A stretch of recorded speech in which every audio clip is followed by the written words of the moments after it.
Piers Morgan est heureux de mourir sur la colline de la liberté d'expression. Le 9 mars dernier, le journaliste qui co-anime l'émission matinale Good Morning Britain sur ITV depuis 2015, a annoncé après discussion avec la chaîne de quitter son poste. Une décision qui fait suite aux nombreux commentaires et critiques dont il a fait part une nouvelle fois à l'encontre de Meghan Markle, au lendemain de son interview choc avec le prince Harry, accordée à Oprah Winfrey. Et aujourd'hui, certains détracteurs de la duchesse de Sussex se demandent si ce n'est pas elle qui a demandé à ce que le journaliste soit démis de ses fonctions.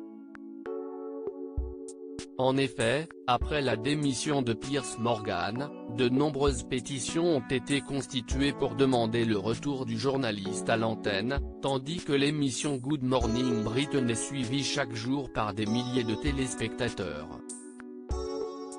Remettant en question la liberté d'expression, Toby Young, de The Free Speech Union, a exprimé ses craintes selon lesquelles ITV aurait censuré un journaliste à la demande d'un membre de la famille royale, rapporte le Daily Mail.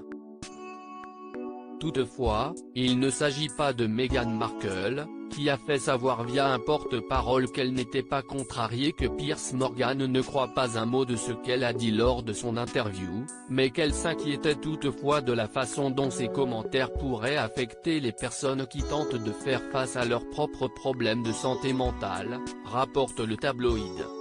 Plusieurs plaintes et signalements contre Piers Morgan. Il faut dire qu'une fois de plus, Piers Morgan ne s'est pas montré tendre envers l'épouse du prince Harry, qu'il a surnommée la princesse Pinocchio, réclamant des preuves de la part du couple Sussex à propos des accusations de racisme envers la famille royale.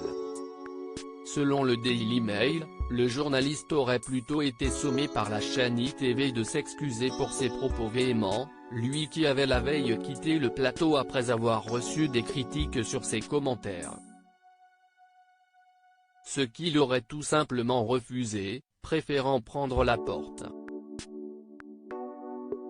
Si je dois tomber pour avoir exprimé une opinion honnête sur Meghan Markle et cette diatribe avec laquelle elle est apparue dans cette interview, qu'il en soit ainsi, a-t-il lancé.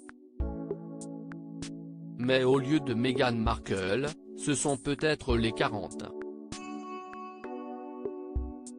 000 plaintes et signalements déposés auprès de Ofcom, le régulateur britannique de la radiodiffusion, qui ont eu raison de sa tête.